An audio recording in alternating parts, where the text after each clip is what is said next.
edition of the Courtroom of Public Opinion. My name is John Singletary.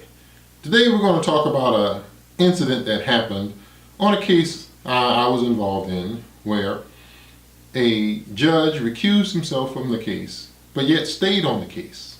Judge Michael Scarborough in Charleston, South Carolina. The other opponent in the case was Wells Fargo. Well, the case goes eventually from an action that I filed to Judge Nicholson, another judge in Charleston County. Looked at his background, Citadel grad. Citadel is known for having individuals who are honest, true, and they toe the line. They go by the law. This did not happen in this case. The Citadel should seriously be embarrassed by the actions of Judge Nicholson in this case. In fact, they probably ought to take his ring. But at any rate, here's what happened. Went into the courtroom. The opposing side was there. He allowed them to talk at length, open the door, dealing with the previous case of North Charleston.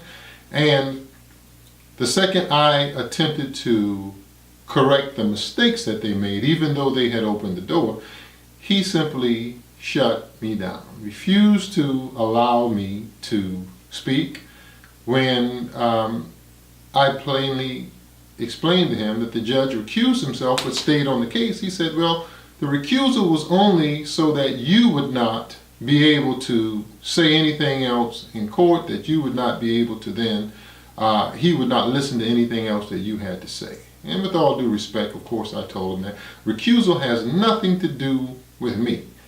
The recusal has everything to do with whether or not he, Judge Michael Scarborough, found himself in the position that he could not be impartial, found himself in the position that for some reason he should remove himself from the case because he could not be a neutrally detached jurist. And that's what recusal has to do with. The judge and the case and his jurisdiction, not with what I'm about to say in court. And of course he tried the strong arms, telling me that, what he said was, this is what it meant, and did I understand it? Of course I said no.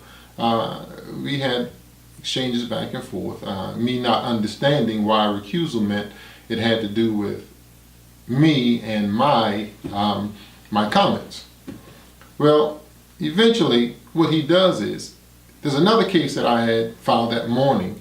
He has the clerk to go down to take that new case, to bring it up and to terminate it, even though it wasn't based on a Rule 56. What he terminated it on, I don't know.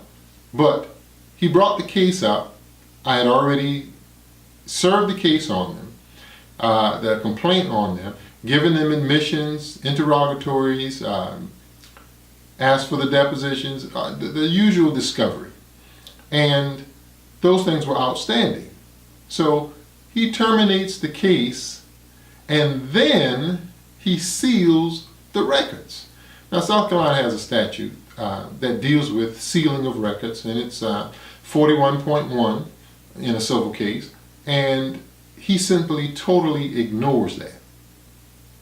He does all this wrongdoing, and then in order to cover up the wrongdoing of him and the previous judge, Judge Michael Scarborough, what he does is he simply seals the records so that no one will know about his wrongdoing. Now, the same way I've been advocating and telling you that you have to, when done wrong, you have to file a grievance. I'm going to file a grievance with the Merit Selection Committee as well as with the committee that does oversight for judges in South Carolina. And I will continually bring the issues here to this forum so that you can see not only the documentation of what he did, but how they simply, once again, stole justice in South Carolina.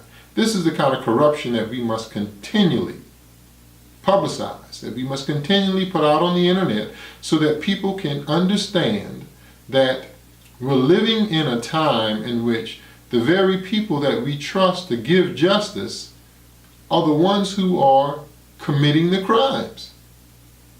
They're stealing justice. And so I want you to understand that when a judge comes into the courtroom, first of all, he should be cordial. He should make sure that he gives equal opportunity to discuss the merits to both sides. In this case, he was extremely rude, and on top of that, denied me the right that every litigant should have in terms of discussing the merits of the case. Now, this is a SID grad, and most of you know, I graduated from Citadel back in 1983, and so I was expecting no preferential treatment. What I was expecting that at least he would go by the law. Whether he knew the law or whether he just simply wanted to ignore the law, still a question to be known. The fact is he didn't obey the law, and as a result, I suffered in terms of being able to move forward with a valid case in court. You know that previously we did some research, and the research suggests that when an African American has a case in South Carolina that is more likely to end based on the merits in their favor, then the case is given a summary judgment. In this case, it was terminated simply because of his overzealousness and abusing his discretion. These kinds of things cannot be allowed to continually happen and nothing said about them. If you're in a situation like that, make sure you say something about it. Put it out on YouTube, because if and only if we make it known and some governmental agency takes a look at it and says that, well, here's a situation that we need to address, can we get some type of relief? Now, South Carolina receives federal funds for judicial matters. And anytime federal funds are granted and there is some disagreement in terms of whether they're abiding by the contract, in this case, whether it's discrimination or disparity in treatment, then you have a right to file a grievance with that funding organization that granted the money, and an investigation should be done. In South Carolina, the more of us that complain, the more of us that make it known at the judicial conference and in Washington, D.C. that federal funds are being used in such a way that it is wholesale denying us the right, the access to due process and equal protection, then at some point the squeaky wheel gets the grease and someone will take a look at it. In the meantime, make sure that you will take your grievances and write them down, send them in. You must file the complaint. It's the only way that you do not let them off the hook easy. This has been another edition of the Courtroom of Public Opinion. See you next time.